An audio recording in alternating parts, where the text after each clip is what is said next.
Hajime Masho. Hajime Masho. Oke. Kita mulai masuk ke bab 10 ya. Bab 10.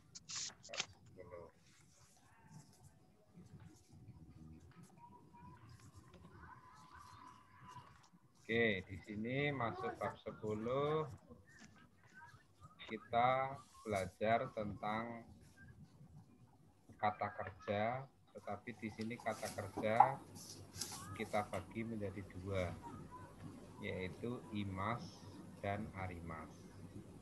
Untuk yang imas itu ada untuk benda hidup, yang arimas itu ada untuk benda mati. Nah, di dalam bahasa Jepang yang termasuk benda hidup ya itu manusia dan hewan. Ya, manusia dan hewan.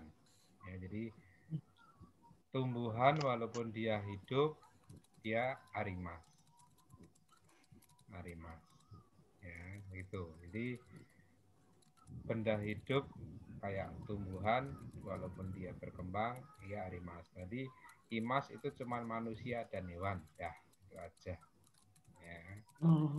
Ya, cuma ada dua itu aja. Ya. Cuman spesialnya ada sih, cuman mungkin ini sedikit ya jarang kita temuin atau cuman sebagai pengetahuan aja ya. Jadi kalau hantu itu yang bentuknya masih berbentuk manusia itu pakainya imas. Ya, masih pakainya itu berbentuk manusia. Kayak kuntilanak. Kuntilanak gitu sih. Itu pakainya imas. Tapi kalau hantu yang di pohon, yang di rumah, yang di seperti itu, dia nggak kelihatan, itu arimas. Gitu ya. Hantu yang di Itu aja. Oke. Terus iro-iro ya, iro-iro ini termasuk sebuah kata sifatna ya, sebuah kata sifatna. Diartikan dalam bahasa kita bermacam-macam ya, berbagai. Nah, nanti di sini tinggal ditambahin kata bendanya. Namanya di situ bermacam-macam orang, berarti menjadi iro-irona itu. Imas sih. Enggak, yang iro-irona. Iro-iro ini, Mas. Ya, yang iro-iro ini, iya. Iro-iro. yang iro-iro ini diartikan bermacam-macam. Nah, iro-iro di sini karena di sini termasuk kata sifatna harus ditambahin kata benda di belakangnya. Contohnya tadi bermacam-macam orang, maka iro-irona itu. Ya, iro-irona itu. Oh iya. Kalau Tony coba bermacam-macam mobil, berarti Iro-irona kuruma. iya. Yo, Kresang umpamanya di sini Cek bermacam-macam sepeda. Iro-irona Jitensa. Gitu ya. Jadi tinggal nambahin ya. Tapi kalau untuk bahasa percakapan pun bermacam-macam. Itu bisa langsung iro-iro des. Langsung ditambahin des pun bisa. Ya, gitu ya. Jadi penggunaan percakapan nanti akan lebih simpel soalnya. Oke. Terus selanjutnya yaitu kata penunjuk ya. Atas, bawah, depan, belakang, kanan, kiri, dalam, luar, sebelah, antara, dan dekat. Oke ya. Yang pertama yaitu atas uwe, bawah sita, depan mai, belakang usiro. Ya, ini cara ngafalkannya sampean atau kalian berdua menghafal dari lawan kata. Atas bawah, depan belakang, kanan kiri, dalam luar. Ya, jadi ini nanti silahkan cara menghafalkannya sambil dengan kata tunjuk. Uwe, sita, mai, usiro, migi, hidari. Ya, jadi sambil kata tunjuk untuk digerakkan sambil menyebutkan kosakata yang ada di situ. Itu akan lebih cepat hafal nanti. Ya. Terus naka dalam, soto luar. Ya, tonari sebelah. Ya. Ini maksudnya sebelah, nanti sebelah apa? Aida di antara. Jadi nanti ada benda A dan benda B, dan dia ada di tengah-tengah, itu Aida. Sikapku dekat. Nah, kalimat-kalimat ini nanti digunakan untuk menyambungkan dengan kata benda yang lain. Contohnya di sini bahasa Indonesianya di atas meja. Nah, dua kalimat ini ya, dua kalimat di atas dan meja ini mempunyai satu arti. Maka nanti kalimat ini di tengahnya dikasih partikel no. Jadi di tengahnya, di antara di atas dan meja itu ada partikel no. Nah, setelah kita mengasihkan partikel no, kita tinggal menerjemahkan dari belakang. Meja dulu, baru di atas. Kue. No. Kue. Kan atas kue. Ya. Untuk mengartikan di dalam bahasa Jepang dikasih Tsukue no kue ni. Ya, seperti itu. Yuk, sambil melihat kosakata yang ada di situ ya. Di dalam kamar. Yuk, Tonisa. Heano nakani. Iya, seperti itu. Yuk, Kresang. Namanya di sini di depan sekolah.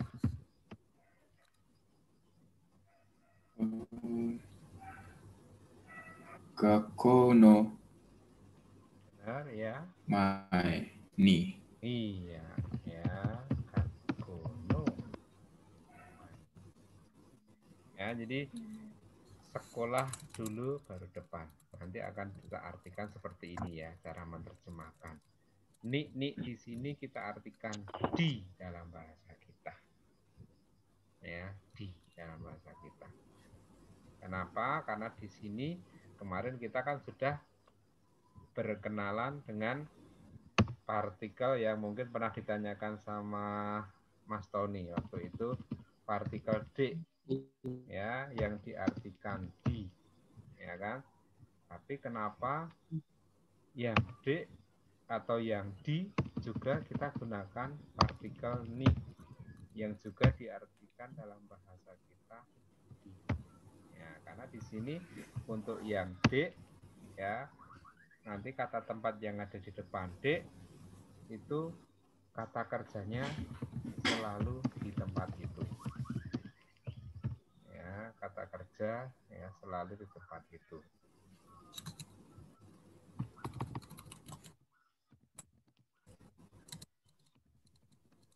Ya, kalau yang ni itu kata kerja tidak selalu di tempat itu.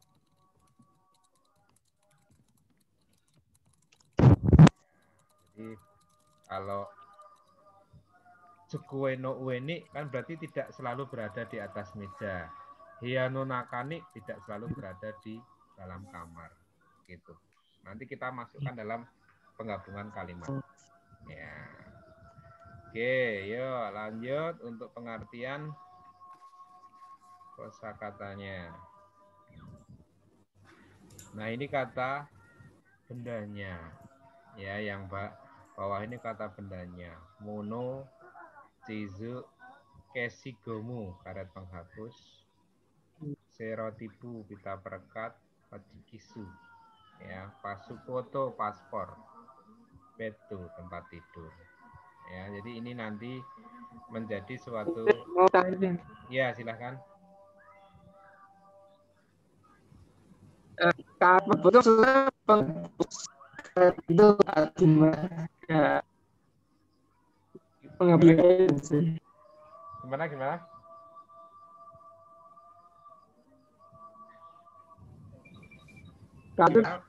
Kesumu itu kata harus atau bisa itu. Oh iya. Yang kesigomu ya? Pindah dosen kedengaran. Iya. Yang kesi itu menghapus, gomu itu karet. Ya, jadi memang ini spesial di dalam bahasa Jepang pun nanti kesi gomu ini penulisannya juga yang kesi pakai huruf hiragana, yang gomu pakai huruf katakana. Ini spesial ini, Mas. Memang spesial, Mas, kesi gomu. Gitu. Ya. Ada lagi? Berarti ya yang penghapus seperti apa? Yang penghapus biasa itu Sensei. Aku masih bingung. Ini yang karet yang dalam bahasa kita dalam bahasa Jawanya stip, Mas. Stip ya itu. Gitu, Ya, ya. Bukan ya, tip X lo ya. Ini beda lagi nanti. Ya. Ini beda lagi ya. Oh iya. Ya, itu yang karet penghapusnya seperti Oh, iya. itu. Kan nanti kalau mengikuti ujian bahasa Jepang atau ujian pakai yang komputer kan pensil 2B sama karet penghapus. Nah, karet penghapusnya pakai ini, kesigomu. Gitu. Oh. Ya. Oke. Terus di sini serotipu ya, dalam bahasa kita selotip ya. Hochikisu, ini stapler ya, stapler ini mungkin memang agak baru ya. Pasupoto, paspor, hati-hati ya, di sini bukan pas foto ya, bukan pas foto tapi paspor.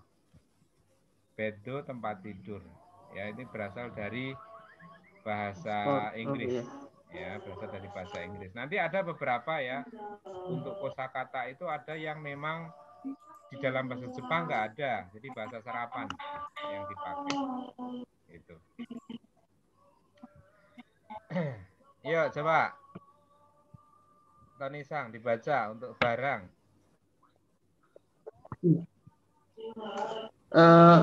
Mono barang. Hai, peta. Gimana? Peta. Oh, Chizu kita. Hai, karet penghapus. Kesigomu penghapus. Hai. Iya. Terus serotepu pita perek atau selotip. Selotip, oke. Chikitsu. Selotip, ya. Pasupoto port bido tempat tidur. Ya. Hochikisu itu sebenarnya. Bukan kitsu. Salah ketik itu ya. Jadi Hochikisu, stapler. Ya, dalam bahasa kita staples.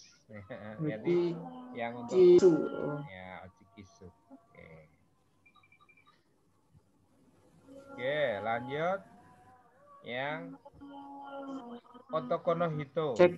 Ya, otokono hito laki-laki, pria. Ya. Ongano hito wanita. Otokono ko anak laki-laki. Anaknya itu ko ini. Wanita. Otokono ko-nya ini anak laki-laki. Ya, ko-nya ini anak. Ongano ko anak perempuan.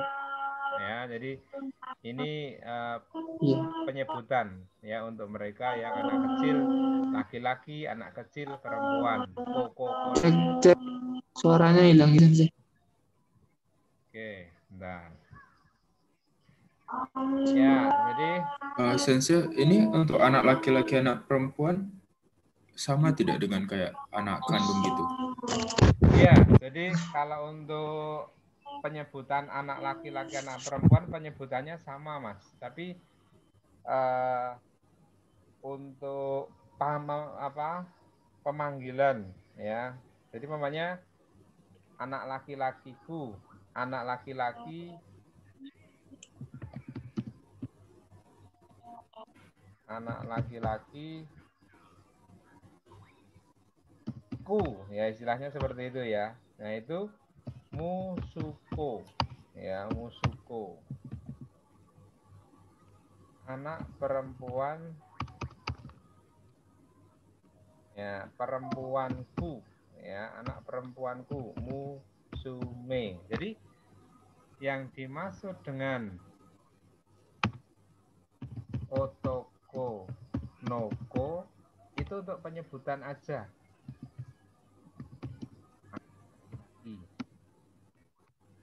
Ya, onna noko, anak perempuan. Ya, pokoknya dalam pembagian apa ya, pembagian kamar mandi atau pembagian barang ya, Pak. Ini yang anak laki-laki, ini yang anak perempuan. Nah, itu pakai otokonoko, korewa, otokonoko, korewa, onanoko. Itu. Ya, tapi kalau untuk menyebutkan anak laki-lakiku itu musuko. Kalau untuk menyebutkan anak perempuanku itu musume. Itu. Jadi penyebutan otokonoko dan anak onanoko untuk menyebutkan kayak pembagian barang atau pembagian ruangan seperti itu. Perbedaannya seperti itu. Maksud Mas Kris, paham? Mengerti sensei. Mengerti ya, ya seperti itu. Jadi ini pun juga Mas yang otokono itu. Ya, ini juga ini untuk menyebutkan orang laki-laki.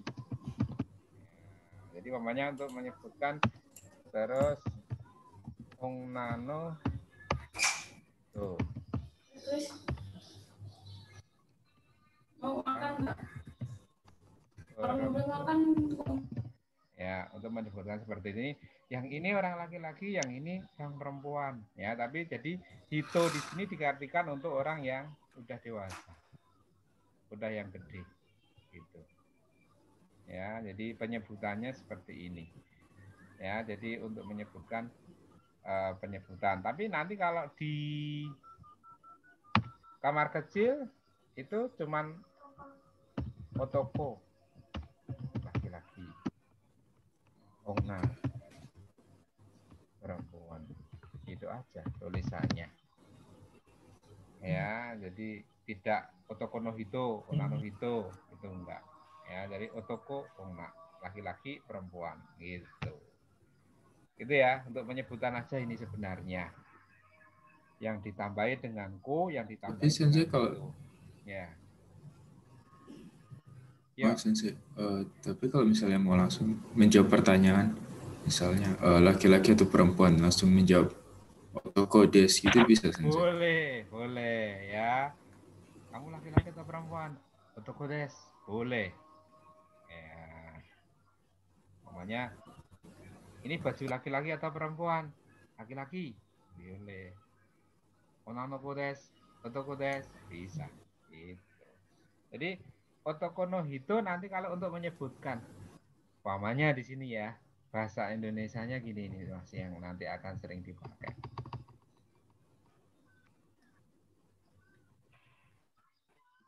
Otoko no hi, orang laki-laki itu orang laki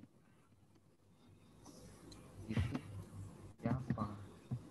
Ini nanti yang sering dipakai ya. Umpamanya itunya jauh. Anu. Otoko no hito. Wah. Dari deska. Ini penyebutannya. Ya. Otoko no hito wa dari deska gitu. Ini sebagai contoh. Gimana? Paham ya? Mengerti ya? Paham sensei. Oke, ya. Yuk kita masuk ke polanya sekarang.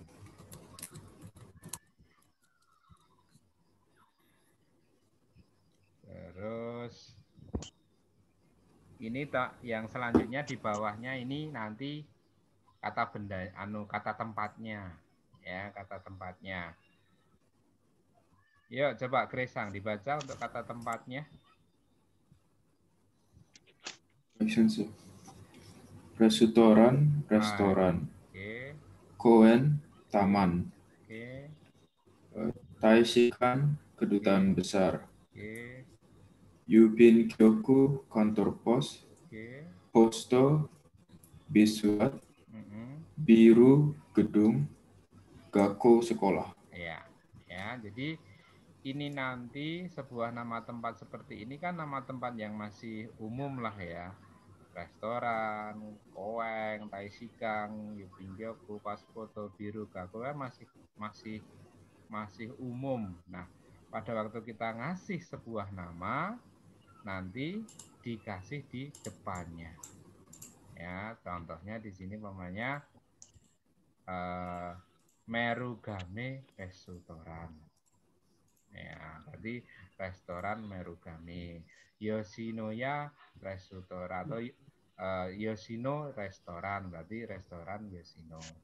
Koeng juga taman. Ini dalam bahasa kita memang kita susah menemukan di Jogja karena di sini sebenarnya cuma kayak taman, arena bermain, ya, yang di situ ya tempat nyantai, tempat ya berbincang-bincang, ngobrol-ngobrol seperti itu. Nah, nanti koengnya di sini ada namanya atau tamannya ada namanya, dikasihkan di depannya. Namanya yaitu Ueno Koeng, Taman Ueno. Ya, nanti di Tokyo itu yang terkenal Ueno Koeng, Taman Ueno. Taishikang begitu juga, kedutaan besar. Ya, nanti dikasih di depannya Indonesiano Taishikang, kedutaan besar Indonesia. Ya, jadi Gakko pun juga. Kalau Gakko di sini untuk sekolah ya, untuk sekolah SD, SMP, SMA. Kalau udah universitas nanti apa? Universitas? Ada yang tahu universitas? Gimana sih? Bahasa Jepang universitas? Cek. Oh, bisa masuk. Apa universitas? Daigaku. Iya. Daigaku. Daigaku. Nah, nanti tinggal kan kalau di dalam bahasa Indonesia universitas mana, ya kan? Nah, di dalam bahasa Jepang dibalik juga. Ya, namanya di sini Universitas UGM. Ya, maka nanti bahasa Jepangnya menjadi UGM ya, UGM Daigaku. Kalau yang pernah ke Jogja tahu UGM, tapi kalau di Jepang mereka pakai lengkap ya. Gajah Mada. Gajah Mada Daigaku. Mereka Universitas Gajah Mada gitu. Ya, jadi bukan UGM Daigaku, tapi Gajah Mada Daigaku. Mereka paham, mereka mengerti. Ya. Jadi dipanjangkan, bukan disingkat. Kalau umpamanya jawab gitu gimana? Saya mau tanya. Iya, silakan. Kalau jawab soal itu ada jawabannya UGM, Gaku maunya. Itu kalau nulis UG saja kira-kira benar atau salah sih kan? Tak udah universitas sudah ada. Universitas UGM gitu kan. ada harus pakai Gaku tetap. Kalau UGM kan kita artikan di dalam bahasa kita universitas, Mas. Ya kan? Nah, maka harusnya pakai ini. Pakai Daigaku. Ya, jadi universitas itu kita pengertiannya dari kalau yang sekolah ini yang sekolah SD, SMP, SMA ya, itu pakai Gaku. Gitu. Ya, jadi nanti kalau universitas tapi boleh sih Mbak jawabnya UGM ada gitu. Kalau orangnya atau orang Jepang itu pernah ke Indonesia atau khususnya ke Jogja, kita kasih UGM, paham, mengerti. Tapi kalau nanti temennya lawan bicaranya belum pernah ke Indonesia atau ke Jogja khususnya, mereka nggak tahu UGM, Mas. Nah, maka kita harus pakai yang Gajah Mada Daigaku. Kayaknya ini.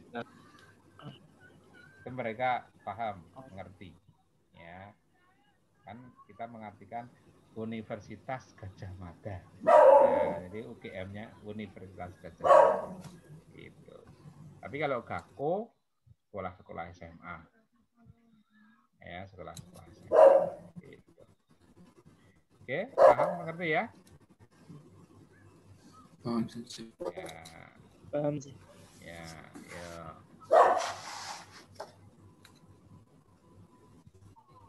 Terus kita lanjut. Di sini ada sedikit tambahan ya. Di sini yaitu nani-nani ya dan lain-lain dalam bahasa kita. Ya. Sebenarnya ini ya ini sama artinya dengan kemarin kan kita sudah belajar partikel to. Ya kan? Yang kita artikan di dalam bahasa kita dan ya atau dengan ya. Tetapi di sini untuk nani-nani to, nani-nani itu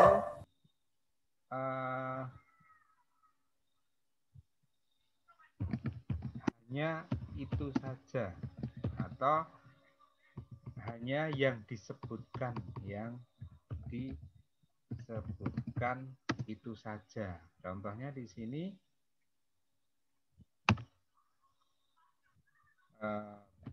Toni Sangto Kurisu Sangdes. Nah, berarti pengertian di sini cuman ada hanya Tony dan Chris. Ya, to di sini digunakan untuk penyambungan dan atau dengan, tetapi cuman yang disebutkan. Tetapi kalau yang tadi yang ya ini juga sama pengertian dalam bahasa kita sebenarnya dan ya, tetapi arti dalam bahasa secara luasnya masih ada yang lain selain yang disebutkan. Ya, artinya dan, tapi pengertiannya masih ada yang lain selain, masih ada yang selain yang disebutkan. Contohnya di sini umpamanya Kutsuya, Kabang, ya, Hongdes. Ya, seperti ini. Kutsuya, Kabang, ya, Hongdes. Contoh dalam bahasa kita itu sepatu, dan tas, dan buku. Ya, dalam bahasa kita bisa mengartikan dan lain-lain. Berarti barangnya nggak cuma sepatu, tas, dan buku, masih ada yang lainnya. Ya, pengertiannya seperti itu. Tapi kalau yang to itu aja yang disebutkan saja pengertiannya. Ya, seperti ini.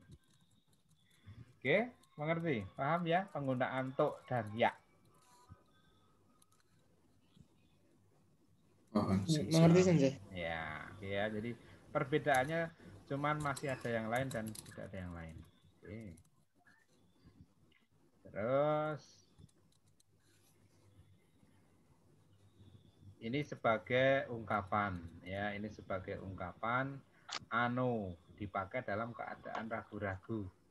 Ini sebenarnya dipakai pada waktu kita berkomunikasi kepada lawan bicara, mau jawab tapi masih mikir. Ya, jadi sebelum kita jawab itu kalau kita masih bingung atau belum yakin, jangan diem. Ya, di halaman 52 ya. Tapi ya, jadi sambil mikir sambil mengucapkan berarti ada lawan bicara itu mau ngomong tapi belum tersampaikan. Itu ungkapan aja, Mas, ya. Karena kalau nanti berlatih cakap-cakap atau kaiwa dengan orang Jepang, kalian komunikasi terus diem, nggak ada reaksi apa-apa, dikira nggak paham, dikira nggak ngerti. Tapi Terus kayak anu gitu ya, Sensei. iya, jadi tapi kita mau jawab tapi belum keluar, Mas. Gitu. Kita mikir mau jawab gitu loh. Maunya ditanya bahasa Inggrisnya selamat pagi, bahasa Inggrisnya ohayo gozaimasu apa gitu kan. Nah, kita bingung. Ya, pokoknya kita bingung. Nah, kita ya, jadi kita lawan bicara suruh menunggu jawaban kita. Nah, kita nggak boleh diem, Mas. Harus pakai gitu. Ya, itu ungkapan aja. Oke, terus selanjutnya yang bawahnya yaitu ite mairimas, saya berangkat sekarang. Dalam bahasa kita diartikan selamat tinggal. Kata diucapkan oleh orang-orang yang mau berangkat kepada orang yang tetap ditinggal di situ, ya. Terus ite irasai, lekas pulang ya, selamat jalan. Ini di dalam bahasanya kita secara gampangnya ya. Ini tapi tidak boleh diucapkan di rumah orang lain.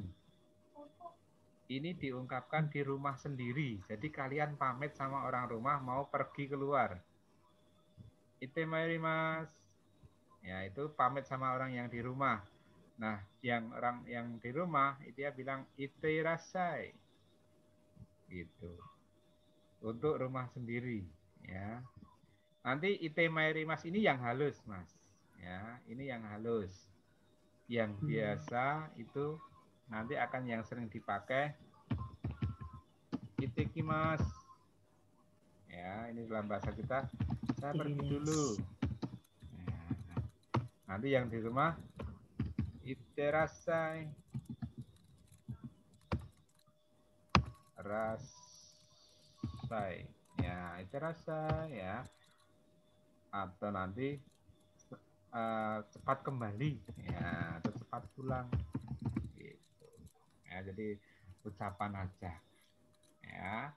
Nah, ini pun nanti saya pergi dulu ya, cepat pulang. Nah, setelah sampai rumah pun sama, tapi ini khusus rumah sendiri juga. Tadaima, saya pulang ya. Nanti yang di rumah mengucapkan okaeri nasai, selamat pulang ya, atau selamat kembali dari bepergian. Ya, ini ungkapan. Nanti banyak seperti ini, Mas, di Jepang. Ungkapan seperti ini yang pada waktu berada di Jepang ataupun nanti ketemu teman orang Jepang, ungkapan seperti ini nggak ada jawabannya, ditunggu sama mereka.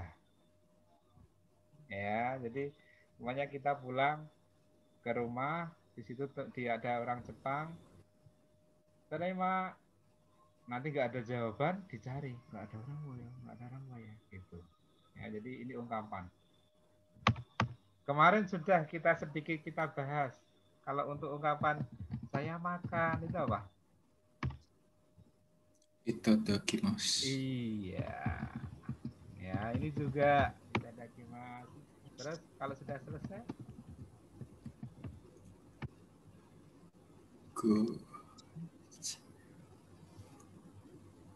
Keji. So, sama kita. Ini juga. Ya, ini juga ungkapan, Mas. Ini nggak tahu kenapa, tapi ini bukan berdoa loh ya. Ya, orang Jepang dia kalau berdoa cuma setahun sekali pas tahun baru. Ya, jadi ini bukan berdoa, ini sebagai ungkapan aja pas dia mau menyantap makan untuk menghormati yang di sebelah-sebelahnya. Itadakimasu, ya. Lawan bicara boleh menjawab gojizu sama apa? Hai dozo atau diamin juga nggak apa-apa. Ya. Terus nanti udah selesai, gojizu sama desa. Ya, gitu. Tapi kalau yang saya alami pada waktu saya ikut program perhotelan, itadakimasu ini saya ucapkan sebelum ambil makan. Sebelum ambil makan, yang di situ ada kokinya. Nah, ada kokinya. Jadi kita baru ngambil piring, terus ada kokinya, kita mengucapkan itadakimasu. Itu mereka senang banget. Ya, berarti kita menghargai tenaga dia dalam membuat masakan buat kita. Ya, jadi hati-hati pengertiannya tidak cuma pada waktu sudah mau makan, tetapi bisa diungkapkan kita menghormati si pembuat makanan yang mau kita santap. Ya, ini pertama saya juga kaget waktu yang sebelum ambil makan ada kokinya ini. Ini kan belum ngambil makanan, baru ngambil piring sama sumpit aja. Itadakimasu. Loh kok seperti ini? Ya, saya tanyakan, itu menghormati kokinya, menghargai kokinya.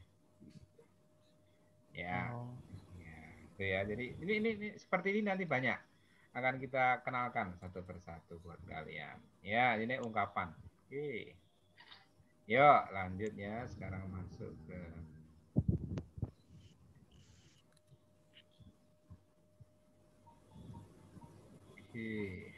ke polanya ya. Oke, tinggal 1 menit ya. Nanti off langsung login lagi ya. Ya, oke. Kita masuk ke pola kalimat di sini ya, yang di 10B di sini. Di sini kita mengenalkan untuk rumus ya. Yang di sini nanti kita masukkan ke dalam rumus yang di belakangnya ada imas dan ada arimas. Jadi maksudnya di sini kalian harus bisa membedakan kata benda imas dan kata benda arimas. Ya, jadi kita akan nanti habis ini kita akan lebih ya menekankan kalian untuk berkenalan dengan sebuah kata benda yang benda hidup atau benda mati. Gitu. Kalau ini udah sebuah kalimat, jimusuni herusangga imas. Ya. Pada waktu tidak ada partikel wa, kita menerjemahkan dari belakang ke depan. Imas, herusang, jimusu.